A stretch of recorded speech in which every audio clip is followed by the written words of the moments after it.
on November 21st, 1919. In this course of lectures, I should like to describe the relationship which we, human beings of the present day, may gain to that spiritual power which, as the power of Michael, intervenes in the spiritual and physical events of the earth. It will be necessary to prepare ourselves in today's lecture for this task. We shall need various points of view which will enable human intelligence really to present the various interferences with a just designated power on the background of the symptoms which we may observe in our surroundings. Let me try and read that sentence again. We shall need various points of view which will enable human intelligence really to present the various interferences with the just designated power on the background of the symptoms which we may observe in our surroundings. We must keep in mind, if we wish to speak seriously of the spiritual world, that we always may look upon the manifestations of the spiritual powers here in the physical world. We try to penetrate, as it were, through the veil of the physical world to that which is active in the spiritual world. What exists in the physical world may be observed by everyone. What is active in the spiritual world serves to solve the riddles posed. But we must sense the riddles of physical life in the right way. It is important, in connection with these weighty matters, to comprehend in full seriousness what I have said in recent lectures, footnote see Rudolf Steiner, Pneumatosophy, the riddle of the inner human being. That is in a set of lectures also on the web that I have. The Psychology of Soul, Spirit, and Body, I believe it's called. End of footnote. It is impossible to link personal worldviews to a real understanding of that which so vitally concerns not only the whole of humanity, but the whole world. We must free ourselves from merely personal interests. Moreover, we will gain an understanding for the purpose and value of personality in the world if we have freed ourselves from the personal element in its narrower sense. Now you know that our Earth evolution was preceded by another, that we stand within a cosmic evolution.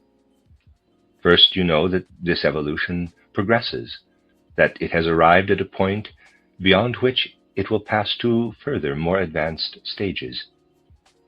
Secondly, you know that if we consider the world as such, we have to deal not only with the beings which we meet in the earthly sphere, that is, in the mineral, plant, animal, and human kingdoms, but that we have to deal with beings belonging to higher realms, which we have designated as the beings of the higher hierarchies. If we speak of evolution in its entirety, we have always to consider these beings of the higher hierarchies. These beings, on their part, also pass through an evolution which we can understand if we find analogies to our own human evolution and to the one which exists in the various kingdoms of the earth. Consider, for example, the following. You know that we, human beings, have passed through a Saturn, Sun, and Moon evolution and have arrived upon our Earth. Thus, if we consider our cosmic evolution, we may say that we, as human beings, who experience ourselves in earthly surroundings, at the fourth stage of our evolution. Let us now consider the beings directly above our human stage, whom we call the angeloi, the angels. If we merely wish to show an analogy, we may say, these beings, although their form is entirely different from the human, and although they are invisible to physical human senses, are at the evolutionary stage of Jupiter. Let us now turn to the Archangeloi, the archangels. They are at the evolutionary stage which mankind will have reached upon Venus. And if we turn to the Archai, the time spirits, to the beings who especially influence our earthly evolution, we find that they have already attained the evolution of Vulcan. Now the significant question arises: if we turn to the beings still higher in rank, to the hierarchy of the so-called spirits of form, on what stage do we find them? We must answer, they have already passed beyond the stages which we human beings conceive of as our evolutionary stages of the future. They have already passed beyond the Vulcan evolution. If we consider our own evolution as consisting of 7 stages, which suffices for our present considerations, we must say that the form spirits have reached the 8th stage. We human beings are at the 4th stage of evolution. If we consider the 8th stage, we find the form spirits. Now we must not conceive of these successive stages of evolution as existing side by side, but we must conceive of them as interpenetrating one another. Just as the atmosphere surrounds and permeates the earth, so this 8th sphere of evolution, to which the form spirits belong, permeates the sphere in which we human beings live.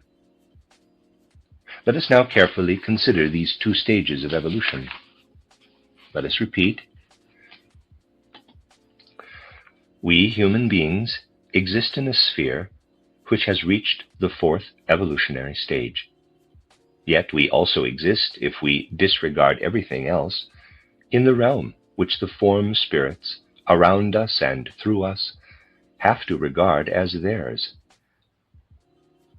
Let us now consider human evolution concretely. We have often distinguished the development of the head from that of the human being. The latter we have again divided into 2 separate parts, the development of the breast and the development of the limbs. Let us disregard this latter differentiation and consider man as having, on the one hand, that which belongs to the development of the head, and on the other, everything that belongs to the rest of the human being. Now, imagine the following. You have here the surface of the ocean, the human being wading in it, moving forward with only his head rising above the water. In this image, of course it is only an image, you have the position of the present-day human being. Everything in which the head is rooted, we would have to consider as belonging to the 4th stage of evolution. And everything in which man moves forward, wading or swimming in it, as it were, we would have to designate as the 8th stage of evolution. For it is a peculiar fact that the human being has, in a certain way, outgrown, as far as his head is concerned, the element in which the spirits of form unfold their particular being. In regard to his head, man has become emancipated, so to speak, from the sphere which is interpenetrated by the being of the spirits of form. Only by thoroughly comprehending this can we arrive at a proper conception of the human being. Only then can we understand the special position man has in the world. Only then will it become clear to us that when the human being senses the spirits of form's creative influence upon him, he does not sense this directly through the faculties of his head, but indirectly through the effect of the rest of his body upon the head. You all know that breathing is connected with our blood circulation, speaking in the sense of external physiology. But the blood is also driven into the head, creating an organic, vital connection of the head with the rest of the organism. The head is nourished and invigorated by the rest of the body. We must carefully discriminate between 2 things. The first is the fact that the head is in direct connection with the external world. If you see an object, you perceive it through your eyes. There is a direct connection between the outer world and your head. If you, however, observe the life of your head as it is sustained by the processes of breathing and blood circulation, you will see the blood shooting up from the rest of the organism into the head. And you may say there is not a direct, but only an indirect connection between your head and the surrounding world. Naturally, you must not say pedantically, well, the breath is inhaled through the mouth, therefore breathing also belongs to the head. I have stated above that we have here only an image. Organically, what is inhaled through the mouth does not actually belong to the head, but to the rest of the organism. Focus your attention upon these two fundamental concepts which we have just gained. Focus your attention upon the idea that we stand within two spheres. The sphere which we entered by passing through the Saturn, Sun, and Moon evolution, and being now within the Earth evolution, which is the fourth evolutionary stage. Then, consider the fact that we live within a sphere which belongs to the form spirits, just as our Earth belongs to us, but which, as the eighth sphere, permeates our Earth and our organism, with the exception of our head and all that is sense activity. If we focus our attention upon these facts, we have created a basis for what is to follow. Yet let me first build a still firmer basis through certain other concepts. If we wish to consider our life under such influences, we must take into account the being we have often mentioned as cooperating in world events. The beings, we have often mentioned as cooperating in world events, the Luciferic and Ahrimanic beings. Let us, at the outset, fix our attention upon the most external aspect of these beings.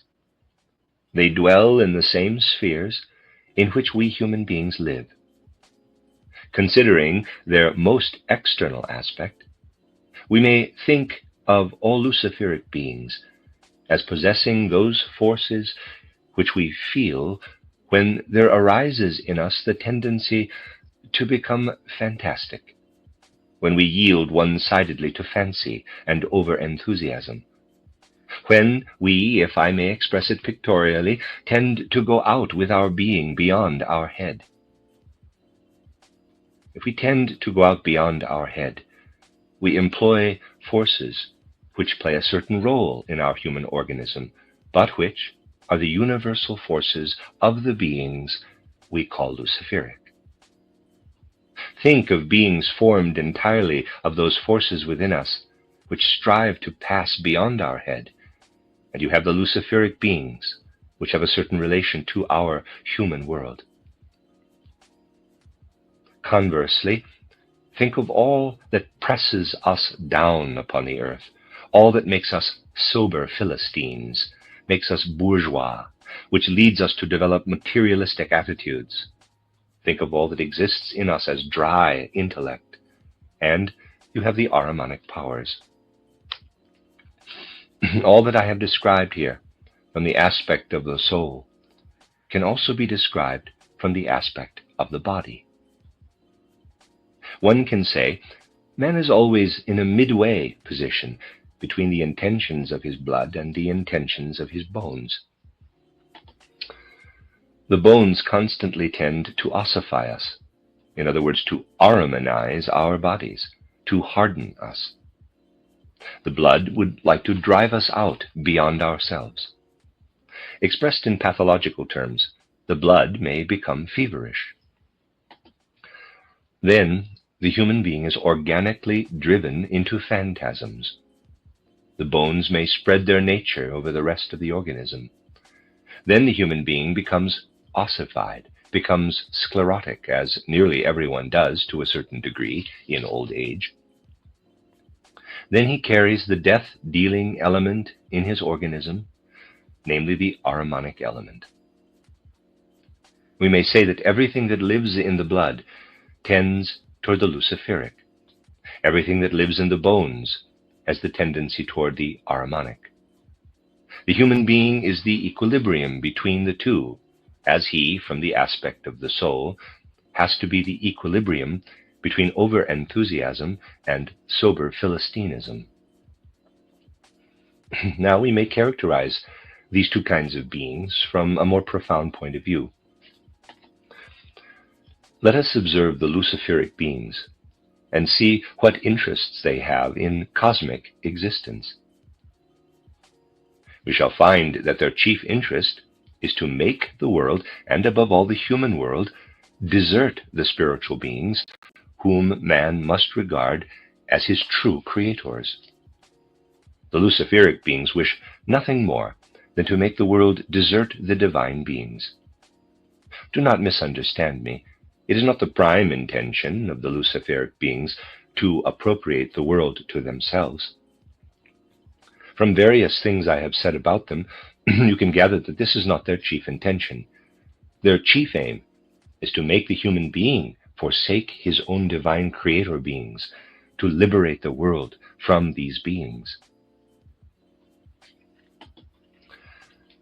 The Ahrimanic beings have a different aim. They have the decided intention to make the kingdom of man and the rest of the earth subject to their sphere of power, to make mankind dependent upon them, to get control over human beings. While it always has been and is now the endeavor of the luciferic beings to make human beings desert what they can feel as the divine in themselves, the Ahrimanic beings have the tendency, gradually, to include mankind and everything connected with it in their sphere of power. Thus, within our cosmos, into which we human beings are interwoven, there exists a battle between the luciferic beings, constantly striving for freedom, universal freedom, and the Ahrimanic powers, constantly striving for everlasting power and might. This battle permeates everything in which we live. Please hold this fact in mind as the second idea, important to our further considerations.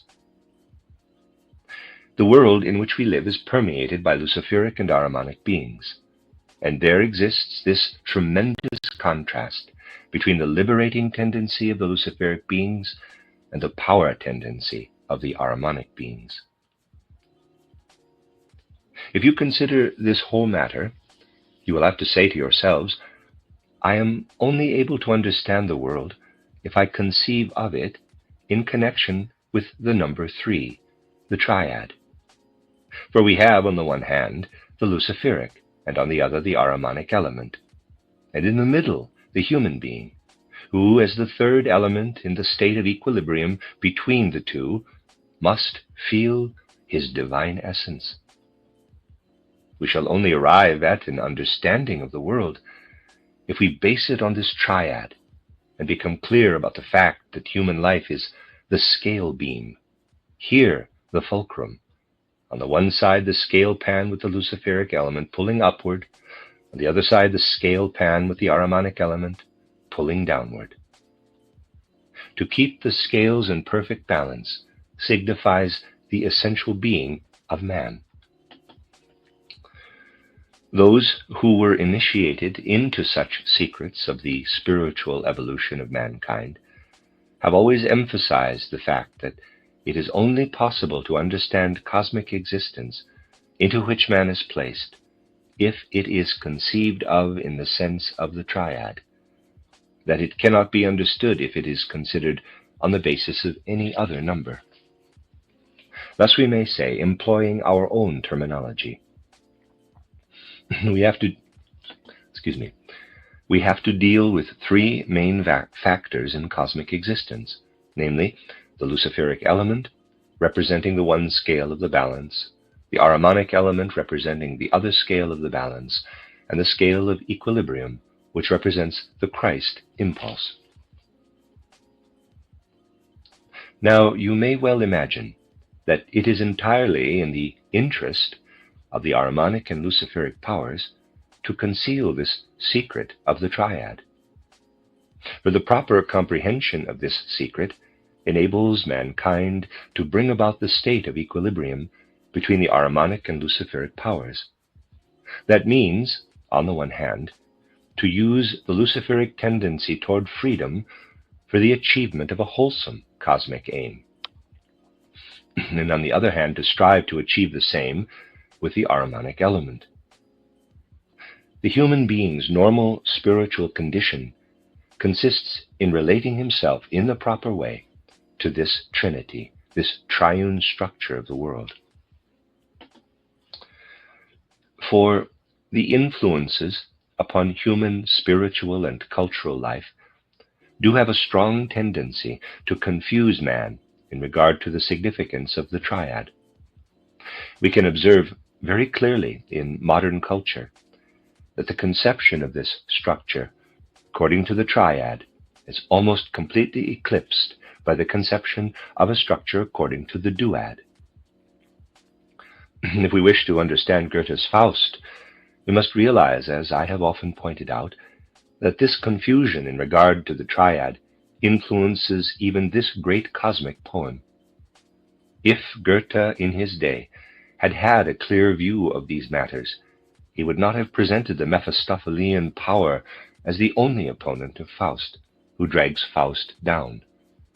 But he would have contrasted this Mephistophelian power, of whom we know that it is identical with the Ahrimanic power, with the Luciferic power, and Lucifer and Mephistopheles would appear in Faust as two opposing factions. I have spoken of this here repeatedly. If we study the figure of Goethe's Mephistopheles, we can see clearly that Goethe, in his characterization of Mephistopheles, constantly confused the Luciferic and Ahrimanic elements. Goethe's Mephistopheles is a figure mixed, as it were, of two elements. There is no uniformity in it. The Luciferic and Ahrimanic elements are intermingled at random. I have dealt with this more explicitly in my brochure titled Goethe's Standard of the Soul. This confusion, which thus plays even into Goethe's Faust, is based upon the misconception which has arisen in the evolution of modern mankind. In former times it was different, of putting the duad in the place of the triad when considering the structure of the world. That is, one sees the good principle on the one side, the bad principle on the other, God and the devil. Thus we must emphasize the fact that if a person wishes to conceive of the structure of the world in a factual manner, he must acknowledge the triad, the two opposing elements of the Luciferic and Ahrimanic, and the divine element which holds the balance between the two. This has to be contrasted with the illusion which has arisen in mankind's spiritual evolution through the erroneous concept of the duad, of God and the devil, of the divine spiritual forces above and the diabolical forces below. It is as though we were to force man out of his position of equilibrium if we conceal from him the fact that a sound comprehension of the world can only result from the proper conception of the triad, and if one makes him believe that the world structure is in some way determined by the duad. Yet the highest human endeavors have fallen prey to this error. If we wish to deal with this question, we must do it without prejudice. We must enter an unbiased sphere of thinking. We must carefully distinguish between object and name. We must not allow ourselves to be deceived into thinking that by giving a certain name to a being, we have at the same time experienced and felt this being in the right way. If we think of those beings which man regards as his own divine beings, we must say, we can feel and sense them in the right way only if we conceive of them as effecting the equilibrium between the Luciferic and the Ahrimanic principles. We can never feel in the right way what we should feel as the divine if we do not enter upon this threefold order. Consider from this point of view Milton's title Paradise Lost, or Klopstock's title Messiah, which came into existence under the influence of title Paradise Lost. Here you have nothing of a real comprehension of a threefold world structure. You have, instead of battle between the supposedly good and the supposedly evil, the battle between heaven and hell. You have the mistaken idea of the duad brought into man's spiritual evolution. You have what is rooted in popular consciousness as the illusory contrast between heaven and hell, introduced into two cosmic poems of modern times. It is of no avail that Milton and Klopstock call the heavenly entities divine beings. They would only be so for man if they were conceived of on the basis of the threefold structure of world existence. Then it would be possible to say that a battle takes place between the good and the evil principles. But as the matter stands, a duad is assumed, the one member of which has the attributes of the good and receives a name derived from the divine, while the other member represents the diabolical, the anti-divine element. What does this really signify? Nothing less than the removal of the divine from consciousness and the usurping of the divine name by the Luciferic principle. So that in reality we have a battle between Lucifer and Ahriman only. Ahriman is endowed with Luciferic attributes, and the realm of Lucifer is endowed with divine attributes. You see the far-reaching consequences revealed by such a consideration. While human beings believe they are dealing with the divine and the diabolical elements when contemplating the contrasts described in Milton's Paradise Lost and in Klopstock's Messiah, they are, in reality, dealing with the Luciferic and Ahrimanic elements. There is no consciousness present of the truly divine element. Instead, the Luciferic element is endowed with divine names. Milton's Paradise Lost and Klopstock's Messiah are spiritual creations which rise out of modern man's consciousness. That which manifests in them lives in the general consciousness of mankind, for the delusion of the duad has entered this modern consciousness, and the truth of the triad has been withheld. The most profound productions of the modern age, which are, from a certain point of view, considered among the greatest creations of mankind, and rightly so, are a cultural Maya, and have sprung from the great delusion of modern mankind. Everything that is active in this illusory conception is the creation of the Ahrimanic influence, of that influence which, in the future, will concentrate in the incarnation of Ahriman, of which I have already spoken. For this illusory conception in which we live today is nothing but the result of the false worldview which springs up everywhere in modern civilization when human beings contrast heaven and hell. Heaven is considered to be the divine element, and hell the diabolical element, while in truth we have to do with the Luciferic element called heavenly, and the Ahrimanic element called infernal. You must realize what interests rule in modern spiritual history. Even the concept of the threefold nature of the human organism, or the human being in its entirety, has in a certain respect been abolished for Occidental civilization by the Eighth Ecumenical Council of Constantinople in the year 869. I have often mentioned this. The dogma was then established that the Christian does not have to believe in the threefold human being, but only in a twofold human being. The belief in body, soul, and spirit was tabooed, and medieval theologians and philosophers, who still knew a great deal about the true facts, had a hard time to circumvent this truth for the so-called trichotomy, the membering of the human being into body, soul, and spirit, had been declared a heresy.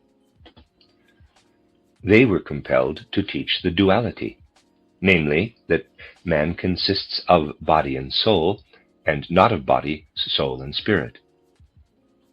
And certain beings, certain men, know very well that it is of tremendous significance for human spiritual life if the threefoldness is replaced by the twofoldness.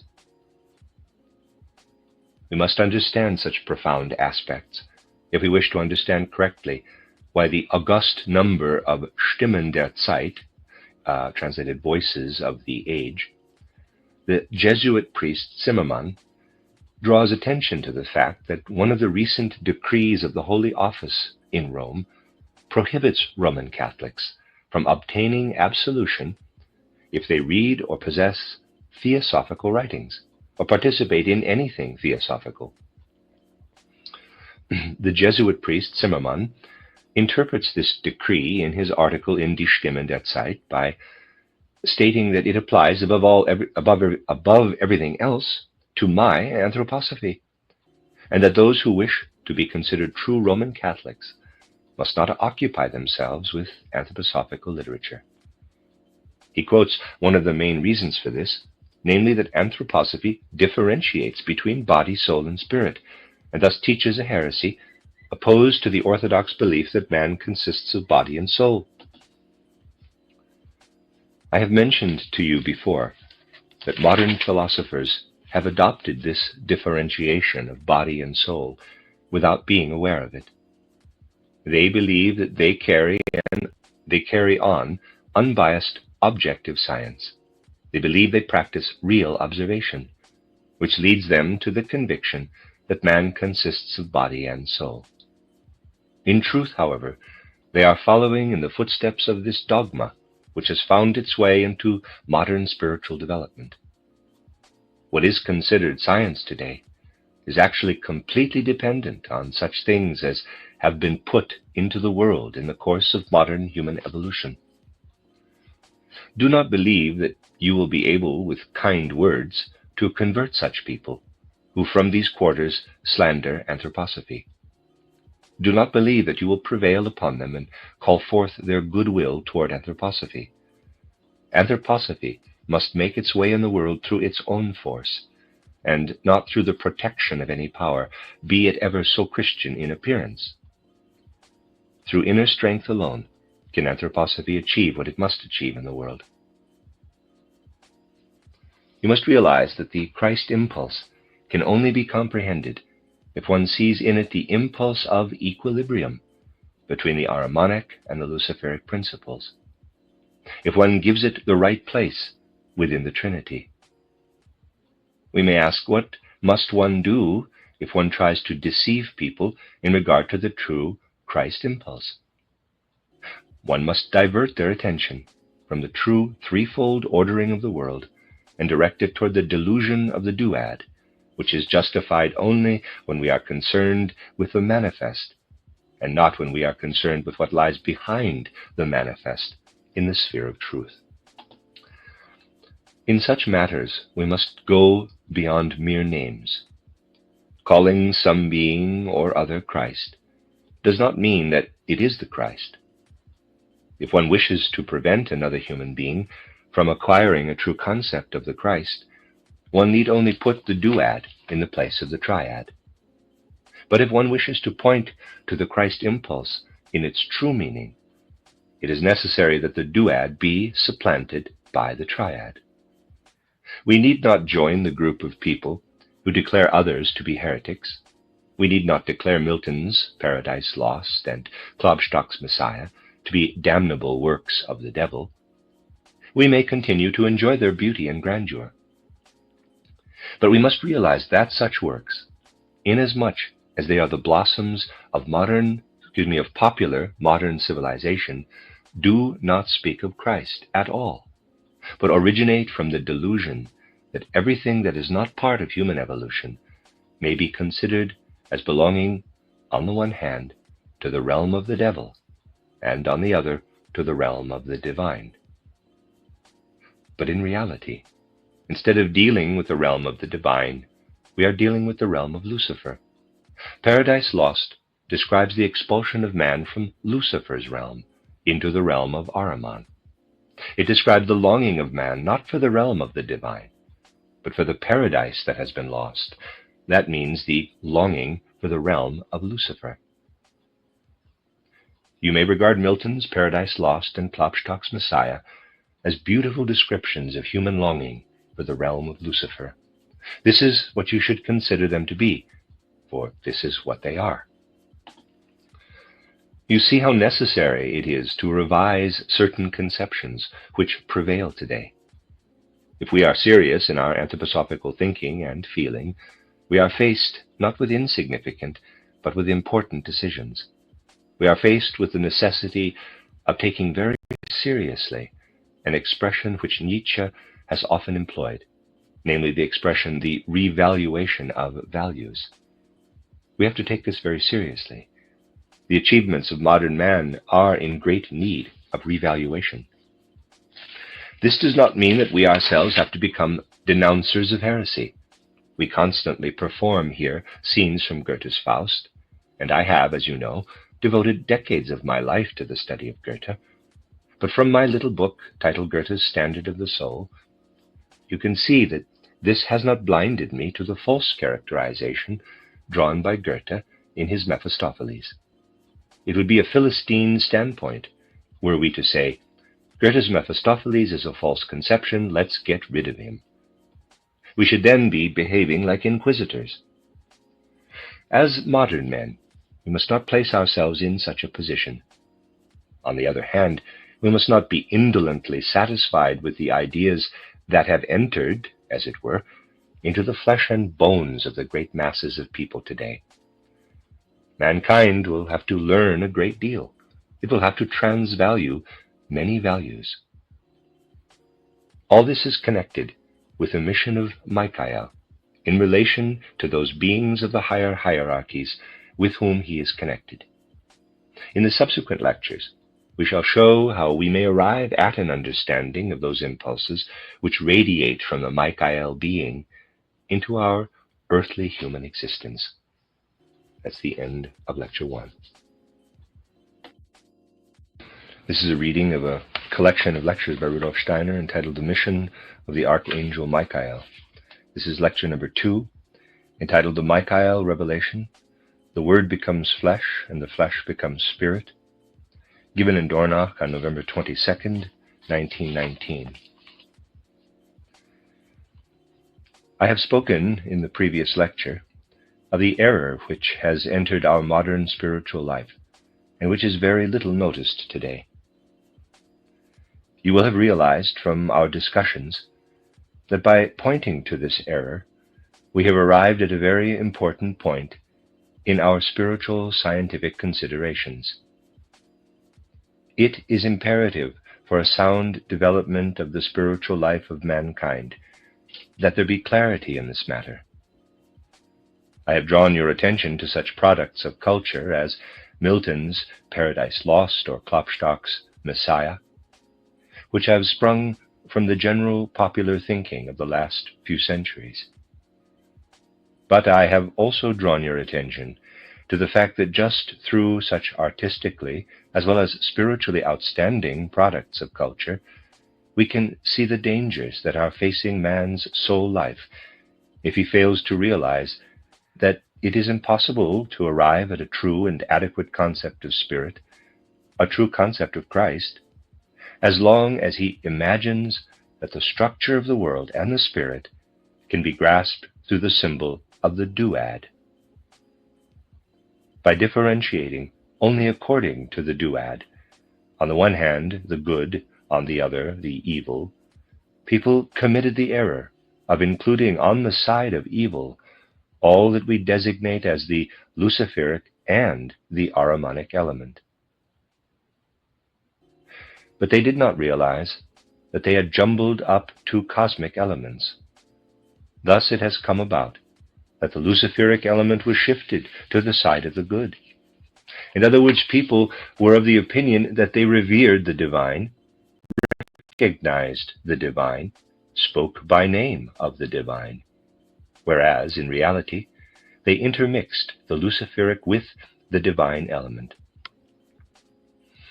Hence the difficulty in our time of arriving at a pure concept of the divine and a pure concept of the Christ impulse in human and world evolution. Through the culture of the centuries, we have become accustomed, because of the acknowledgement of this duad, to speak, on the one hand, of the soul element, on the other of the bodily or corporeal element. And we have lost the connection between the thoughts which relate us to the soul's spiritual element and the thoughts which relate us to the bodily element. Thinking, willing, and feeling are little more than sounding words to people of the present day. And this is particularly true of modern psychology that is taught in our universities. It does not arrive at real inner conceptions of the soul element, filled with content. On the other hand, people speak of the de-spiritualized material element, devoid of soul, and they hammer, as it were, at this external, rigid, stony-hard, soulless material element, and are unable to build a bridge from it to the soul. The all-pervading spiritual and the corporeal, which is at the same time spiritual, have fallen apart into two elements. Mere theories will not build a bridge between the bodily and the spiritual.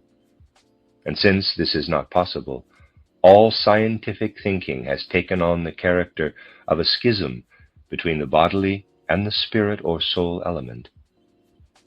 We might express it thus.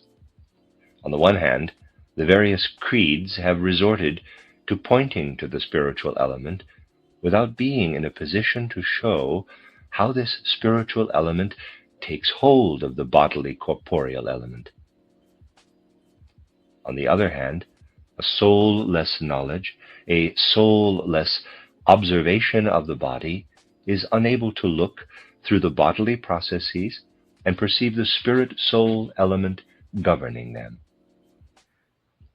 Anyone who surveys from this point of view the natural scientific world conception as it developed in the course of the 19th century and into the 20th century will have to say to himself, all that pertains to this world conception is a result of that which has just been characterized. In order to understand fully the illusion which today covers up reality, we must first establish this reality. This we shall be able to do as a result of much that has been discussed here at length. Today, the human being is considered a single undivided being, regardless whether we are speaking of soul or of body. From the soul aspect, he is considered a uniform being. From the bodily aspect, he is considered a uniform being. Yet you will have gathered from our discussions that in man there exists, above everything else, the great contrast between the head formation and the rest of the human organism. This latter part of the human body could be further divided, but for the moment let us consider it as a unity.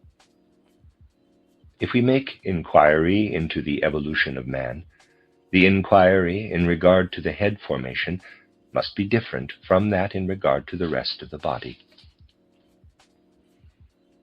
If we focus our attention upon the head formation from a purely bodily aspect, in as far as this head formation contains the organism for sense perception or for thinking, we have to look far back into the cosmic evolution of man. What finds its expression today in the human head formation has been gradually developed and transformed. Its development has gone on through ancient Saturn, Sun, and Moon, and has continued during the Earth evolution. But this is not the case with the rest of the human body. It would be entirely wrong to look for a uniform evolutionary history of the whole human being. We may say, and here Dr. Steiner draws a diagram, the head formation points back to the previous planetary stages of our Earth, Moon, Sun, Saturn evolution. The development which has in the human head reaches far back. But if we add to this all that belongs to the rest of man, we need not go back as far as the chest formation may be traced back as far as the moon evolution. The limbs have been added to the human being only during the Earth evolution.